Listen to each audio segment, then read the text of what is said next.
Welcome to this video on the collaborative essay. This is going to be our research essay for the semester, and this is going to be the group essay. This video is going to talk to you a little bit about the essay, just a little overview, but there's a lot more detail given on the actual assignment page. And we're also going to talk about how to choose groups for success in this assignment. All right, so first of all, relax. This is the research paper. But whenever I say that word, usually people just get a little bit freaked out. So just relax. I'm going to teach you a method for approaching the research paper that's going to be different. It's going to make things a lot easier for you. You just have to trust me. You have to follow what I'm telling you to do, and this should be a pretty smooth process. I started teaching this method probably about 10 years ago because I was seeing a lot of papers that were plagiarized.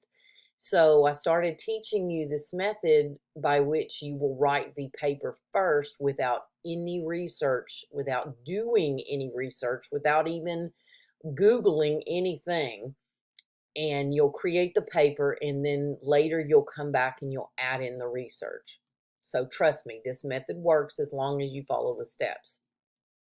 This group paper, this collaborative paper, is not just something that I require. It's the English department. We require this, and it's not just us that requires this. It's the Texas Higher Education Coordinating Board that requires this as part of your curriculum. So I know you may have had bad experiences with groups in the past, but hopefully we've got a foolproof method for you to approach this a little differently, and I've fine-tuned the process so that maybe this will be a very successful experience for you. If you do not participate in this group assignment, you're going to not have met the requirements and you will make a 0 because you are not following the guidelines of English 1301 and the Texas Education Coordinating Board. All right, so let's just talk about the essay a little. It's going to be, you're going to start off, remember we said you're going to be writing the essay without the research first. So that essay will be about 600 or 800 words. That's the same range that we've been writing in this semester. And then once we add the research in, the paper will be about 900 to 1200 words. You will not do any research at all before being told to do so, all right? Because that way we know what you have included in the paper without research, so that then everything that we include later is going to need to be cited. So please don't Google, don't look up anything.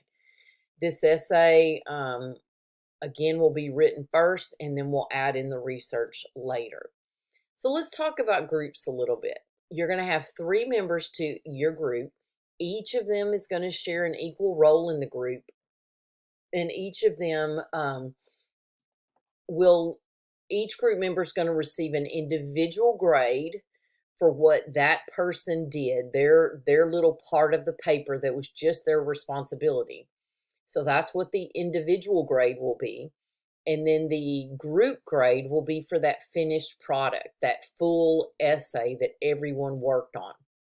Now, each member is going to be responsible for one of the body paragraphs. That becomes their baby. That's their paragraph, and they will write that paragraph. They will revise and edit that paragraph. They will let the group members look at the paragraph and help them with revision and editing. Later, they'll add research for that paragraph. So that becomes their paragraph. All members then are going to collaborate on the introduction paragraphs and the conclusion paragraphs.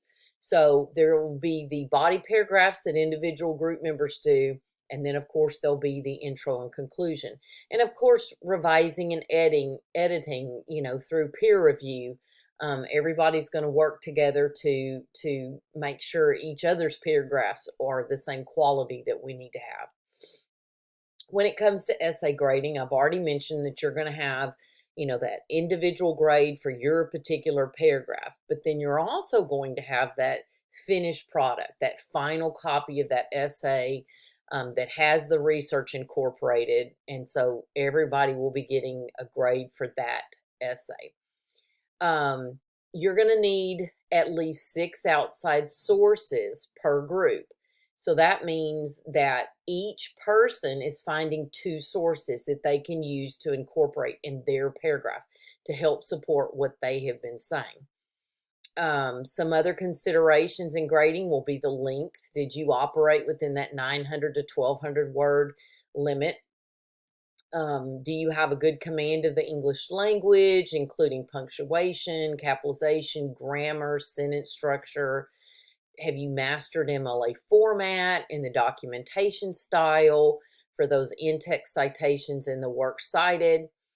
Do you have basic essay mastery, like the thesis statement? Is there a good thesis statement, topic sentences that set up the problem or solution and directly support that thesis statement?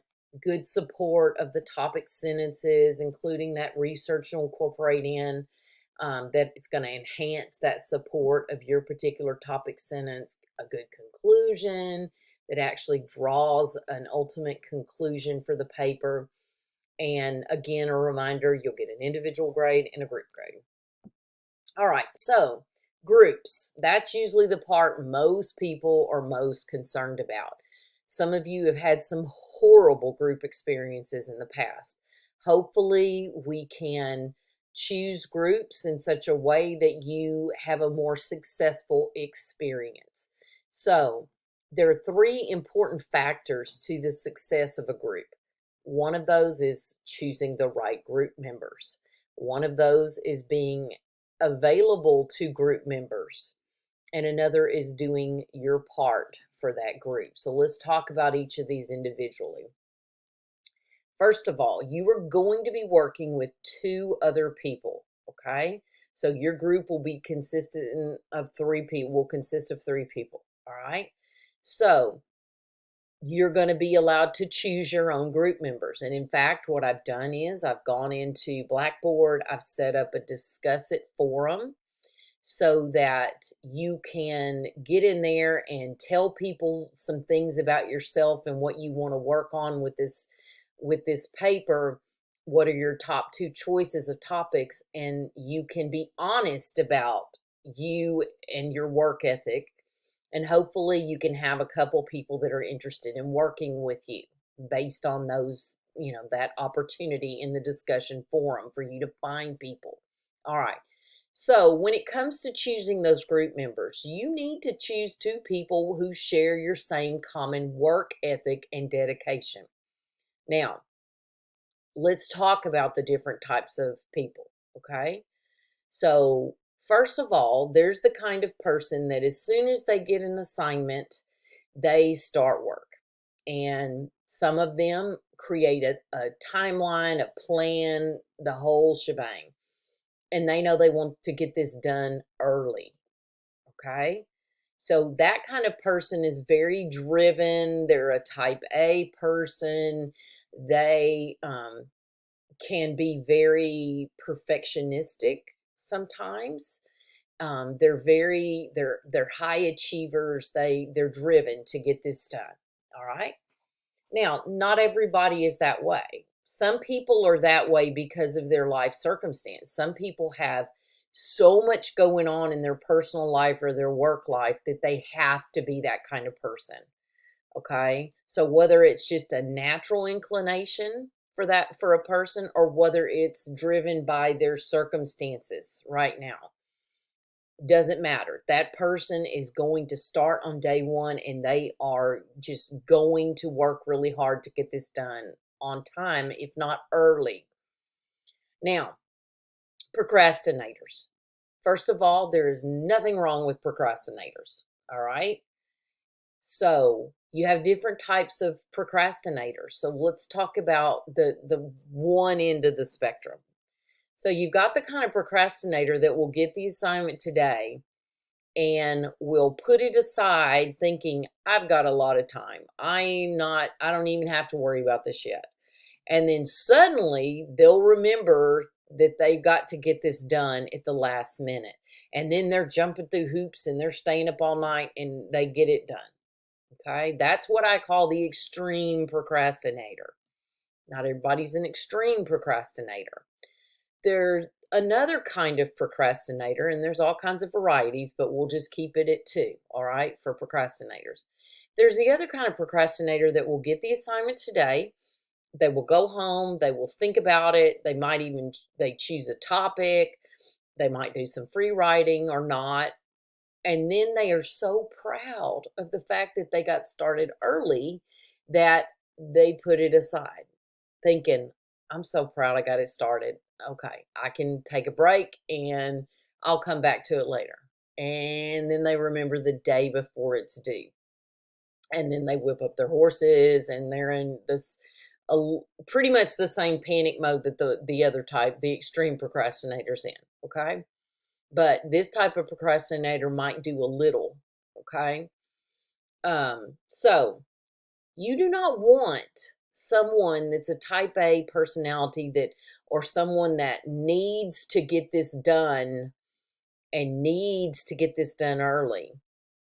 You do not want that person in a group with an extreme procrastinator because they're going to drive each other crazy. And that is not a good mix. Okay. So do not mix procrastinators with those who want to complete assignments early. This is what we call a caustic mix. It's explosive. Okay.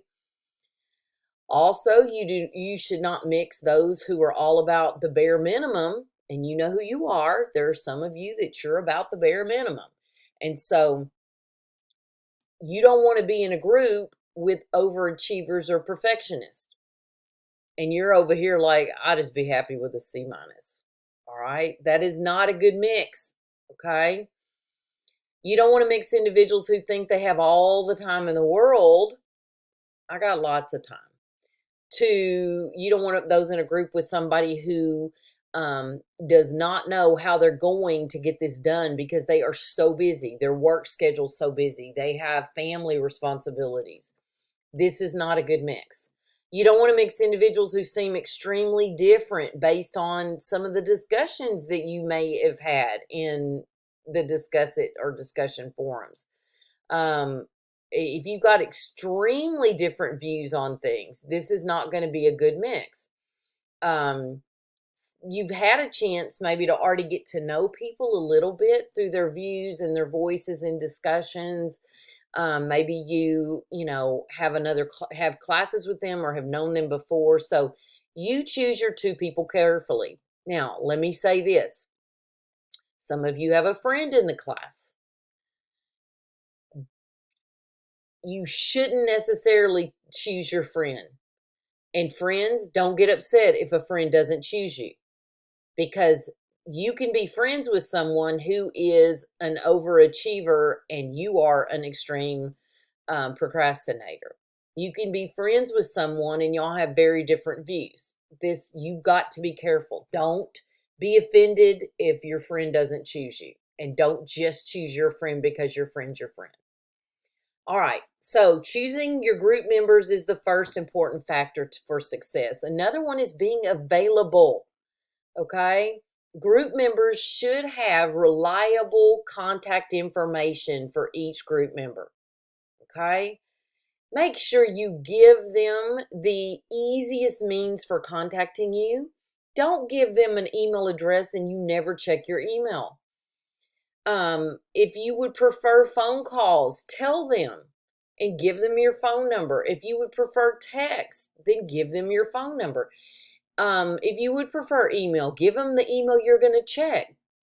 Some of you would prefer staying in contact through social media. There's messenger services and social media, Snapchat.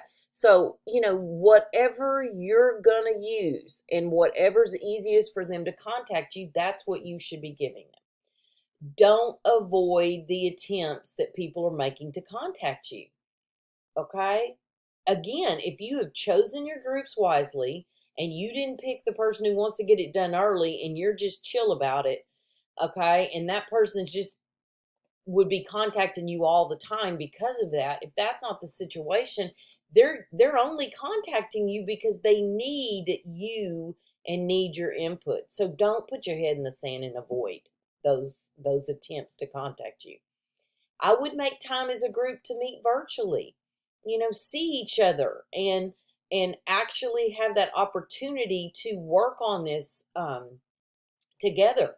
With Google and everything that Google offers you, um, with Google Drive and with the ability for you to take a document and share it, and meet up about it, there's no reason why you can't use one of these tools, whether it's some Google product, whether it's Blackboard Collaborate, whether it's Zoom. All of these things are available to you. All you've got to do is keep me in the loop and let me know what I need to set up for you. And another important thing about being available is being supportive to your other group members. We're at the time of the semester where, oh my goodness, I mean, everybody's freaked out, everybody's stressed, okay? And that's in addition to they've got work issues, they've got home issues, they've got whatever issues, okay? So if you've got a group member that is kind of falling behind, there's probably a reason. Reach out to that person, be supportive of that person, all right? Doing your part is also another huge factor of success in a group. Remember that this is someone else's grade too. It's not just yours, okay? If you want to blow your grade, that individual grade is going to show that. You didn't do what you needed to do, but you're also hurting other people. So make sure you're doing your part. Do not create added stress by not communicating. Communicate with your group members about what's going on. Communicate that you can only meet at night after 10 when you get off work. Communicate. That will relieve stress. Get your part of the work done. Help write that intro and that conclusion paragraph. Be ready to help revise and edit other people's paragraphs in addition to yours. Do not let another group member take over. Now, we remember the horror stories about people that won't do their part in a group assignment. But there are plenty of horror stories out there, and I've seen it myself, with group members that come to me and say, Miss Tina, we want to be doing stuff, but he took it over. He won't let us do anything. Folks, that's just as bad as the person that won't do anything. So you need to make sure that if you do not try to take the lead and take over everything, by the same token, you need to do your part. And if that person is trying to take things away from you, then you need to speak up and you need to problem solve. Which brings us to the last issue. Try to solve your own issues before you ever contact me. For example, if you are having conflict in your group, try some conflict resolution. If you are having trouble communicating with somebody, you better make sure you have used every option that you have on multiple ways to communicate with them. Do everything that you can to solve your problem before you ever get me involved, because I'm not your mom. You're not going to come tattle, because the first thing I'm going to say is, what have you done to solve this problem? Okay. So make sure, first thing you want to do is make sure you have read and understand that assignment, multiple page assignment. Make sure you have chosen 2 topics you're interested in, and then go to discuss it. And go to that forum on choosing partners and fill in the information I have told you to fill in your post. And then you'll start getting some people interested in working with you, and you can make your group. Okay? But make sure you've done everything beforehand. You understand the assignment. You've picked a couple topics before you ever go to discuss it, to choose that. All right. That concludes our little mini lecture on the collaborative essay and on groups. So I hope you choose wisely. Thank you.